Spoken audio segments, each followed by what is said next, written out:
AI দিয়ে এরকম ঝাপসা একটা ফটোকে জাস্ট এক ক্লিকে ক্লিয়ার করতে পারবেন কোনো প্রকার থার্ড পার্টি অ্যাপ্লিকেশন ছাড়াই। এই ফটোটার দিকে আপনারা একটু লক্ষ্য করুন। এই ফটোটাকে যদি আমি একটু জুম করি, জুম করলে আপনারা দেখতে পাচ্ছেন যে কতটুকু নর্মাল ঝাপসা লো রেজুলেশনের একটা ফটো। এই ফটোটাকে আমি একটা এআই টুলসের মাধ্যমে এই ফটোতে আমি কনভার্ট করেছি। এই ফটোটাকে আমি যদি একটু জুম করি, জুম করলে আপনারা দেখতে পাচ্ছেন যে কতটুকু হাই কোয়ালিটিতে কনভার্ট হয়েছে, একদম ক্লিয়ার। আগের ফটোর তুলনায় এই ফটোটা কিন্তু কতটুকু ক্লিয়ার মনে হচ্ছে। ঠিক আছে, সো এই কাজটা আপনারা কিভাবে করবেন, এইরকম ব্লারি নর্মাল একটা ফটোকে কিভাবে আপনারা হাই রেজুলেশনে কনভার্ট করবেন, আজকের এই ভিডিওতে আমি আপনাদেরকে সেটাই দেখিয়ে দিব। ঠিক আছে, তো সর্বপ্রথম আপনি চলে আসবেন গুগল ক্রোম ব্রাউজারে। সো গুগল ক্রোম ব্রাউজারে আসার পর এই জায়গায় আপনি সার্চ করবেন ANYNEREC.IO ANYREC.IO এই কথাটা লিখে আপনি জাস্ট এন্টার করবেন। সো এন্টার করে দেওয়ার পর আপনাদের সামনে ঠিক এরকম একটা এন্টার পেজ কিন্তু চলে আসবে। সো এখান থেকে আপনারা নিচের দিকে আসবেন। সো নিচের দিকে আসবেন, নিচের দিকে আসলে এখানে আপনি একটা অপশন দেখতে পাবেন যে এই যে ইমেজ আপ স্কেল নামে একটা অপশন আছে। এই অপশনে জাস্ট আপনি একটা ক্লিক করবেন। সো আমি এখান থেকে ইমেজ আপ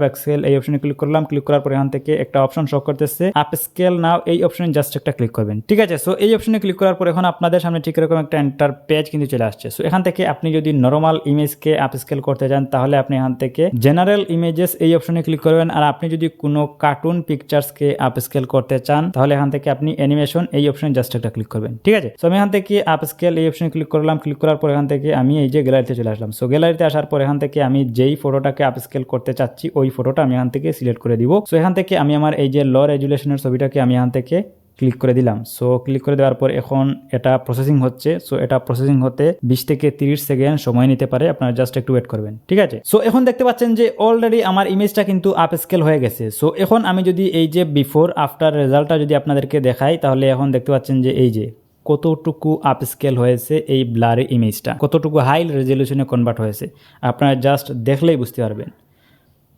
সো এই যে আমি এখান থেকে আপ স্কেল করতেছি। ঠিক আছে, সো এখান থেকে দেখতে পাচ্ছেন যে এই যে ওয়াটারমার্ক দেখাচ্ছে। সো ডাউনলোড করার পর এই ওয়াটারমার্কটা কিন্তু অটোমেটিক্যালি রিমুভ হয়ে যাবে। সো এটা নিয়ে চিন্তা করার কোনো দরকার নেই।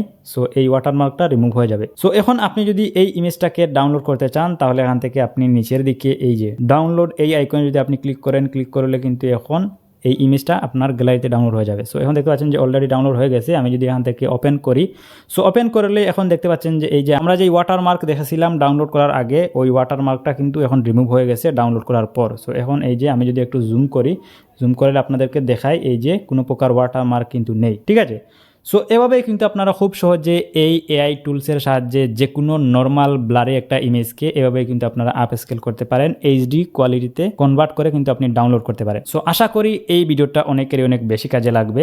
আপনি চাইলে এই ভিডিওটা আপনার বন্ধুদের সাথে শেয়ার করতে পারেন।